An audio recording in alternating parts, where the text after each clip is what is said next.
One night, I decided to visit the long-talked-about abandoned hospital. I had heard so many stories about it.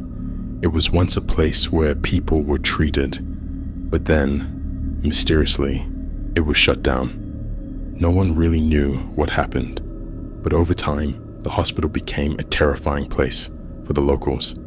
At first, no one would go near it, but eventually, everyone started creating their own stories about this old hospital. That night, my curiosity drove me to go there. When I set out, I wasn't very well prepared. I only had a flashlight and a few personal items with me. I didn't know exactly where the hospital was, but I ignored my unease and started following the old road signs. Hours later, several miles away from the town, I finally saw the imposing but terrifying structure of the hospital. It sat in the middle of a vast piece of land, slowly being consumed by nature. The trees surrounding it, the vines creeping up its walls, and the overgrown grass emphasized the hospital's abandonment. I parked my car in front of the hospital. The area was completely silent. Only the rustling of the wind in the trees could be heard. I gathered my courage to see what was inside and pushed open the heavy door. It creaked loudly as it opened. As soon as I stepped inside, everything was a mess. Old medical equipment, broken glass, abandoned rooms. Everything felt forgotten. There were dark stains on the walls, suggesting that the atmosphere here was once intended for something urgent, not for comfort. Inside, it was as terrifying as it appeared from the outside. The air was thick with the smell of decay, mixed with the odor of spoiled old materials. At that moment, I had a strong sense that something was wrong, but I couldn't bring myself to turn back. I started walking through the dusty, lightless hallways. The beam from my flashlight flickered as I moved forward, and each step I took echoed off the walls. Everything around me was disorganized. Nothing was where it should have been. There had been life here once, but now there was only emptiness. After a while, the hospital corridors seemed to stretch on forever. The doors were closed, but somehow each one seemed to carry the weight of an abandoned life behind it. When I entered a room, I slowly walked forward, but then I felt a strange cold breeze on my face. In the corner of the room, there was an old bed. It was covered with a white sheet, but the underneath was spoiled. Broken bottles, old medical equipment, and rusted tools were scattered all over the place. The disarray was unnervingly disturbing. The bed seemed to tell the story of someone who had been here before, maybe terrified in their final moments. As soon as I stepped into the room, I heard a sound. I turned slowly, but I couldn't see anyone or anything. The noise seemed to be coming from the walls. Suddenly, a door opened, and I started moving toward another room. Inside, it was dark and ruined. As I moved cautiously through the room, I noticed something written on the wall. "Approach slowly," it said. That writing disturbed me greatly. No one would write something so frightening. My hands trembled as I read the message, but just then, I heard another sound. It felt like someone was watching me. Out of nowhere, a large shadow appeared on the wall. My eyes were fixated on it, but I couldn't move. At that moment, everything seemed to suddenly darken. The temperature changed, and I felt something was wrong. Suddenly, I heard footsteps. Someone was nearby, but I couldn't see them. I turned around, but there was nothing but deep darkness. Still, I could feel my heart pounding in my chest. I felt like something was about to happen, but the silence around me made the moment even more terrifying. I sensed the movement, but I couldn't see anything. When I opened my eyes again, the shadow had disappeared. Everything had vanished in an instant. I turned slowly and started moving faster. I just wanted to run down the hallway. I took a deep breath and went back to the room, trying to leave, but the sound of a stream, which had once been so clear, had now completely disappeared. Everything was just too eerie, and I decided to leave. But with every step I took, I felt something following me. In that moment, I realized it was a mistake to enter the hospital at all. The fear inside me couldn't be logically explained. After that, I didn't turn back. The dark walls of the hospital still lingered in my mind. No one could ever explain what had happened there. That night would stay with me forever. Slowly, I started heading for the exit. As I walked toward the door, I heard another door slam shut behind me. I turned, but I couldn't see anyone. My heart was pounding like never before. I took a few steps back and opened the old metal door again. From inside, only deep silence came. I hurried back to where I had parked my car, but with every step I took, I felt the terrifying sensation that something was still following me. Entering that horrifying hospital was a mistake I would never forget. The dark walls, the terrifying memories left behind by those who once lived there, would never leave me.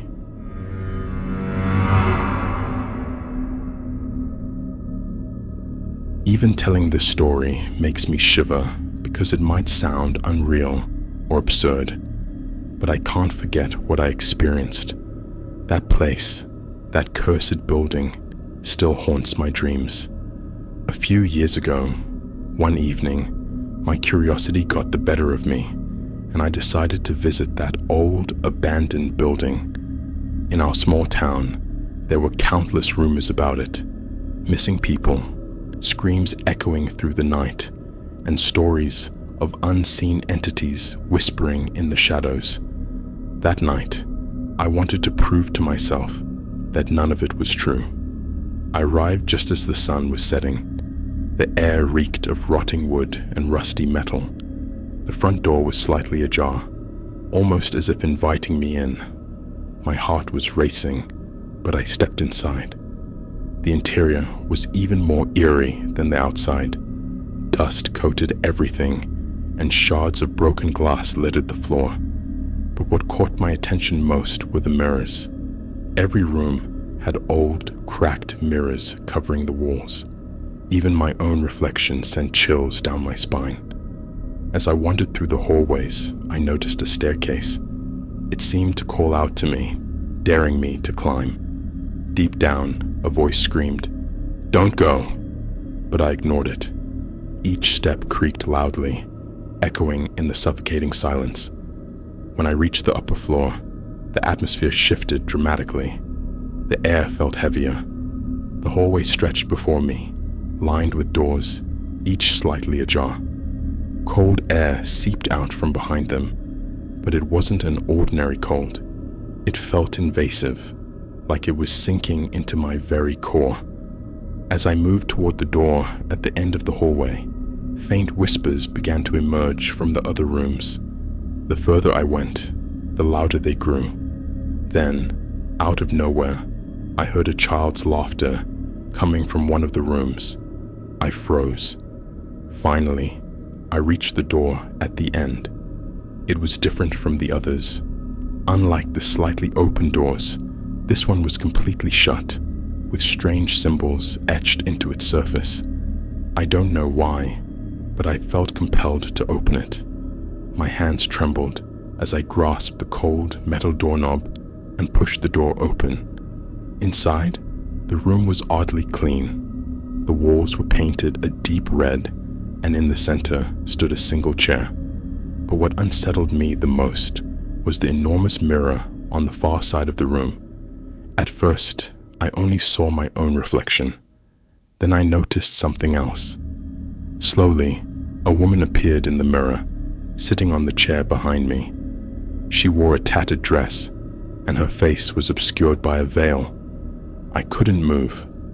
The woman in the mirror tilted tilted her head slightly and raised a hand. She pointed a single finger at something behind me. My breath caught in my throat. Summoning every ounce of courage, I turned around. The chair was empty. The room was completely silent.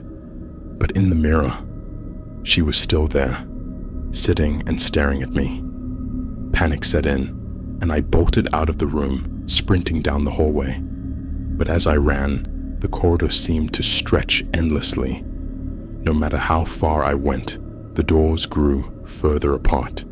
It felt like the building was trying to swallow me whole. Then I heard it, footsteps behind me. At first slow, then picking up speed, chasing after me. I didn't dare look back. Everything around me seemed to close in, crushing me with fear. When I reached where the staircase should have been, I stopped. The stairs were gone. All that remained was a dark, yawning void. In that moment, I felt a cold breath on my neck, followed by a whisper so close it might as well have been inside my ear. Stay here. I don't remember much after that.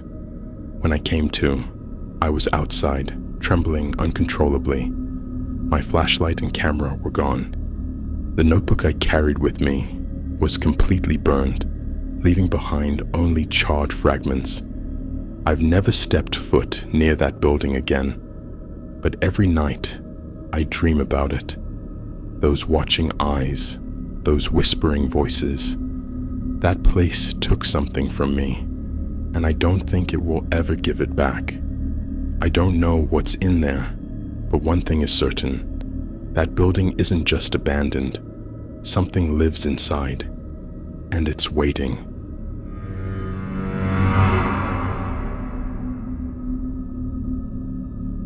I've never believed in ghosts or paranormal things, not until the night I stayed in that room. And even now, I struggle to explain what happened, but I know one thing for sure. It was real. What I encountered in that place, it wasn't human. It was a regular weekend getaway with some friends. We had been looking for a place to unwind, far away from the hustle and bustle of the city. After a long search, we found an old, secluded inn on the outskirts of town. The place was rustic, with an old-world charm, but there was something unsettling about it. The owner, a quiet old man, greeted us with a smile that didn't quite reach his eyes. It wasn't long before we noticed the strange atmosphere around the inn, but we dismissed it as part of its age and remoteness. The inn was built in the 1800s, and it had that distinct smell of aged wood and musty air. The walls creaked as if they were alive. The floors groaned under the weight of each step, and the rooms were decorated with old furniture, dark, polished wood, and faded tapestries. We were given keys to 2 rooms on the second floor, far away from the others, almost as if the innkeeper wanted us isolated. Our first night there was uneventful, a typical stay in an old building, until I noticed something odd. In the corner of my room, there was a large antique mirror. It was framed in dark mahogany and covered in a thin layer of dust. But it wasn't the mirror itself that caught my attention. It was the reflection. I had been unpacking my things when I first saw it. I glanced at the mirror, expecting to see my reflection, but instead, I saw a room that was not mine. It was dimly lit, with walls that were covered in peeling wallpaper, the same shade of yellow as my room. There was an old rocking chair facing the window, and a faint shadow sat in it, unmoving. My heart skipped a beat. I turned to check the actual room, but it was empty. When I looked back at the mirror, the room was still there, with the figure in the chair, staring out the window. I shook it off, thinking I was just tired. Maybe the mirror was reflecting a neighboring room, or some trick of the light, but something about that figure unsettled me. Later that night, as I lay in bed, I heard something that made my blood run cold. It was a faint scratching noise, like nails running across a wooden surface. I listened carefully, my breath caught in my throat. It came from behind the wall, just behind the mirror. It was as if something was trying to get through. The noise stopped as quickly as it had started, but I couldn't shake the feeling that something was wrong. I tried to sleep, but my mind raced with thoughts of that room, in the mirror, the shadow sitting in the rocking chair, waiting. The next morning, I told my friends about what had happened, but they laughed it off, brushing it off as nothing more than my imagination playing tricks on me. But as the day went on, I couldn't stop thinking about that mirror and the figure in the rocking chair. That evening, after we had eaten dinner and settled into our rooms, I decided to take a closer look at the mirror. I moved cautiously toward it, the room bathed in dim yellow light from the single lamp near the bed. The rocking chair in the reflection was still there, and now I could see a faint movement. The figure in the chair was rocking back and forth, slowly, its face still hidden in shadow. I reached out a hand toward the mirror, the cool glass sending a shiver up my spine. I was about to touch it when the scratching sound returned, louder now. It seemed to come from behind the wall, directly beneath the mirror. My hand froze just inches from the glass. Then, the figure in the chair shifted. Slowly, it turned its head toward me. I pulled my hand back with a gasp. The figure's face was obscured by long, unkempt hair, but its eyes glowed faintly, yellow and unblinking, staring directly at me. I backed away, but the figure didn't move. It just sat there, staring, as if waiting. As I stumbled backward, the scratching noise grew louder, now accompanied by a low, guttural voice, barely a whisper, but it sounded like it was coming from all around me. "Come closer." I felt my heart race. The voice wasn't human. It was distorted, deep, like something trapped in the walls, begging me to approach. But I couldn't move. My legs were frozen, my breath shallow. I didn't know how long I stood there, locked in place. But eventually, the voice stopped. The figure in the chair was gone. The mirror showed nothing but my own reflection again. I didn't sleep that night.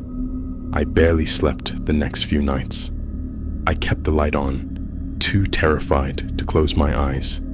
When I finally mustered up the courage to look in the mirror again, the figure was still gone, but the scratching noise never completely stopped. It would come and go, always behind the walls, always getting closer.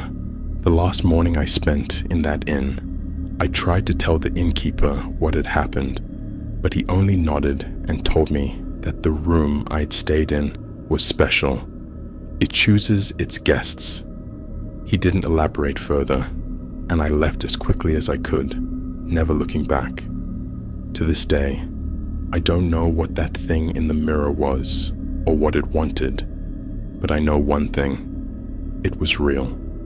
It wasn't a hallucination, and it wasn't a trick of the light.